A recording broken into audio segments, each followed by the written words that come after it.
Toll के लिए मैंने पहला पत्र लिखा है कि उसको वसावे के तरफ खिसका दिया जाए तो भी मीरा भाईंदर वासी हमारे टोल मुक्त हो सकते हैं।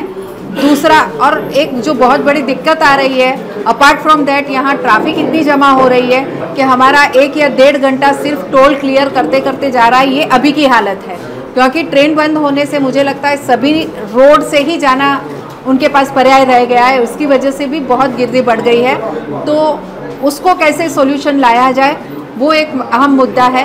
बाईबैक पॉलिसी नहीं है तो उस जो डेफिसिट आ रहा है उसको कैसे भरा जा सकता है, वो कुछ मुद्दे पे बात हो सकती है कि क्या पेट्रोल पे हम 1 पैसा सेस बढ़ा के दे सकते हैं या ऐसी और कोई रास्ता निकाल सकते हैं क्या। तो वो बातें ज़रूर चर्चा के लिए मैंने हमारे आदरणीय मंत्री गडकरी जी का भी समय लिया है, तो उस पर भी चर्चा करना ज़रूर करेंगे। शुरुआत की है, कोशिश भी स्टार्ट की है। अब चुनाव के वक्त आपकी ये घोषणा थी, चुनावी घोषणा में एक मुद्दा टोल का था। कहीं ना कहीं आपने जो कुछ 1 हफ्ता पहले जो पोस्ट वगैरह डाला है और चुनाव के जो टोल के मुद्दे को उठाया है, उससे मीरा भाईंदर वासियों में थोड़ी सी एक उम्मीद जगी है। ऐसे कई मैसेजेस भी आए, चूंकि हमने वो न्यूज बनाया है। मीरा भाईंदर को एटलीस्ट मीरा भाईंदर वासियों को और टोल में या तो रियायत मिलनी चाहिए या उसका कुछ तो समाधान मिलना चाहिए। इस पे आप मीरा भाईंदर वासियों को क्या कहेंगे, क्योंकि आपने जो प्रॉमिस किया था उन मुद्दों को आपने उठाना शुरू कर दिया है। जी हाँ, बिल्कुल। मैं फिर कहूँगी कि हमने अब बहुत 6 महीने हमारे इस तरह से गए कोविड के रहते, मैं उन मुद्दों पे काम नहीं कर सकी जिसका मैंने वायदा किया था। लेकिन अब हमने ये स्वीकार कर लिया है कि हमें जीना कोविड के साथ ही है। पहले हमेशा बात ये होती थी कि दिसंबर में वैक्सीन आ जाएगी, फिर कोविड ख़त्म हो जाएगा। लेकिन जैसे जैसे इसका कहर बढ़ता जा रहा है, कोई आशा इतनी जल्दी ख़त्म होने की लग नहीं रही है। तो हम हाथ पे हाथ धरे नहीं बैठे रह सकते। हमें बाकी के देश के जो देश हित के काम हैं, जनहित के काम हैं, वो करने चाहिए। और इसीलिए पहला स्टेप ये था कि मैंने मुख्यमंत्री को वो पत्र लिखा।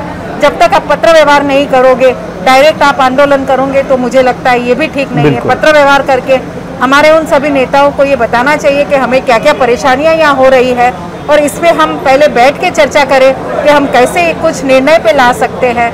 उसके बाद फिर कोई दूसरा विषय होगा तो जरूर करेंगे। इसलिए आप कह सकते हैं कि टोल हटाने की ये मेरी शुरुआत का ये पहला कदम है। मैडम, टोल का जो मुद्दा है, टोल का मुद्दा आपने उठाया है, टोल का मुद्दा आपने उठाया है। ये टोल का मुद्दा सिर्फ आश्वासन तक ही रहता है सालों से। आज भी मैंने 2 दिन पहले एक न्यूज डाला है, उसमें लोग जो है टोल से खास करके मीरा भाईंदर के लोग एकदम त्रस्त है। उसके लिए कुछ कंटिन्यूटी रहेगी या फिर ऐसे ही एक लेटर दिया और खत्म? आप बहुत जल्दी देखेंगे कि उसकी कंटिन्यूटी के लिए भी मैं आप सबको बुलाऊंगी और कहूंगी कि ये सेकंड स्टेप हो गया। देखिए, मैं फिर कहूंगी कि आपको जब मैं सेकंड स्टेप लूंगी, मैंने पहले ही कहा कि उसमें बाईबैक पॉलिसी नहीं है। बाईबैक पॉलिसी नहीं होने की वजह से क्या हम ऐसा कुछ कर सकते हैं क्या, पेट्रोल पे 1 पैसा बढ़ा के इस टोल को यहाँ से निकाल सकते हैं क्या? मैं पॉसिबिलिटी बता रही हूँ, मुझे अभी वो चर्चा करनी है। टोल मुक्त मीरा भाईंदर की बात मैंने कही है, मैं मान रही हूँ, आज भी मान रही हूँ, और उसी के लिए मेरे प्रयत्न है। मैं वही कहती हूँ कि क्या कर सकते हैं, वो करने से सब मुंबई के भी लोग अगर इसमें आते हैं तो हमारे पे वो भार कम हो सकता है। टोल यहाँ से निकालने की बात पे मैं आज भी फर्म हूँ, और उसके लिए मैं और क्या क्या कर सकती हूँ मैं उसी पे बात कर रही हूँ, वो पॉसिबिलिटी पे बात कर रही हूँ। जो एग्रीमेंट बन गया उसे मैं वापस नहीं कर सकती। ये आश्वासन जरूर देती हूँ कि मैं पीछे नहीं आऊँगी। देखिए, मैं फिर कहती हूँ, हर एक चीज़ की कोशिश के बाद ही कामयाबी या नाकामयाबी होती है।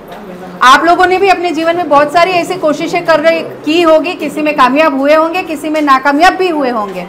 मैंने एटलीस्ट कोशिशें चालू की, ये आपके संज्ञान में लाना चाहती हूँ। नहीं, ये कोशिश सब लोग प्रतिनिधियों ने की ना, अभी तक का कोई नई चीज तो नहीं है। देखिए, मैंने क्या कहा, सभी लोक प्रतिनिधि ने की है, सभी को निष्फलता मिली तो मुझे भी मिलेगी, ये मान के मैं भी नहीं करूँ क्या? कहा ही कि जैसे जैसे मैं आगे बढ़ूंगी आपको हर एक स्टेप पे आपको बताते जाऊंगी।